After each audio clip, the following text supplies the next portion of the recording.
Bonjour à toutes et à tous. Aujourd'hui, on va s'intéresser à une règle de physique qui est à la fois toute simple et super élégante. C'est elle qui explique comment un objet peut rester parfaitement immobile quand on tire dessus de deux côtés à la fois. Allez, c'est parti. Regardez-moi cette image, c'est impressionnant. Et ça fait un peu peur aussi, non? Comment cette personne arrive-t-elle à rester si stable, si parfaitement immobile? C'est exactement ce qu'on va explorer. La vraie question, c'est donc celle-ci. Quelle est cette fameuse loi physique, un peu secrète, qui rend cet exploit possible? C'est le mystère qu'on va essayer de résoudre ensemble aujourd'hui.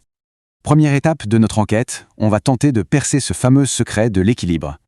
Le truc, c'est que le monde réel, c'est super complexe. Pour vraiment comprendre la physique pure, les scientifiques font quelque chose de très malin. Ils simplifient.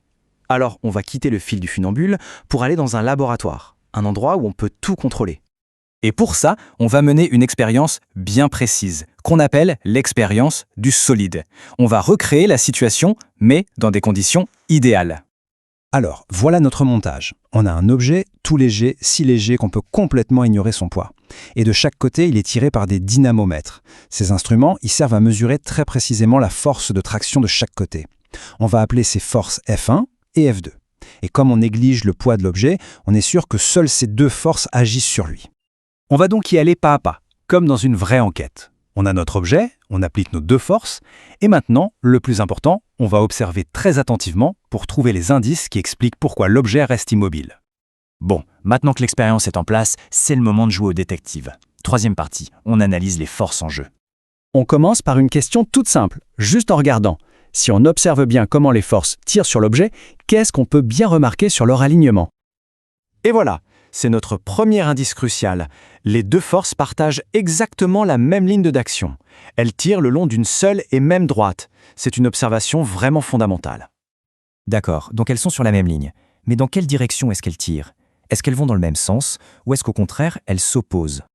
Ce petit schéma-là, il est parfait pour le voir. La force F1, elle tire d'un côté, et la force F2, elle tire exactement de l'autre côté. Elles ont des sens opposés. Ça, c'est notre deuxième indice clé. Bon, on a la ligne, on a le sens. Il nous reste une dernière question. Est-ce qu'elles tirent aussi fort l'une que l'autre? Et là, les chiffres parlent d'eux-mêmes. Ce tableau, il vient tout droit de nos mesures. Regardons. Le dynamomètre 1 nous dit 1,5 Newton. Et le dynamomètre 2? Eh bien, 1,5 Newton aussi. C'est exactement la même valeur. Les intensités sont donc identiques. Ça y est, on a rassemblé tous nos indices. C'est l'heure de la grande révélation dans cette quatrième partie, les trois conditions.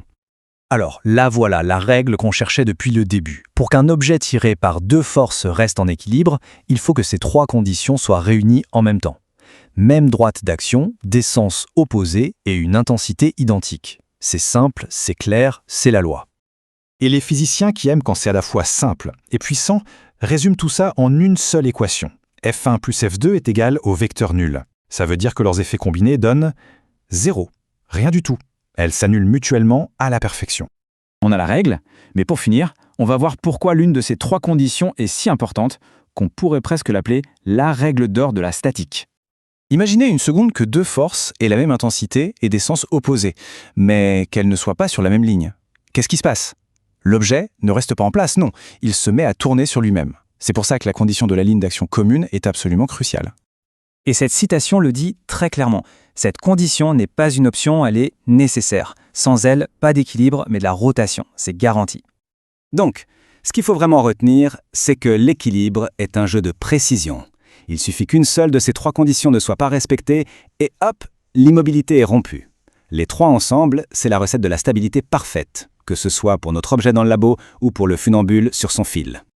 On a résolu le mystère pour deux forces. Mais ça ouvre une toute nouvelle question.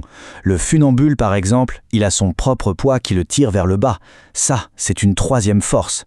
Alors comment la règle évolue quand on passe de 2 à 3 forces? C'est là que la physique devient encore plus passionnante.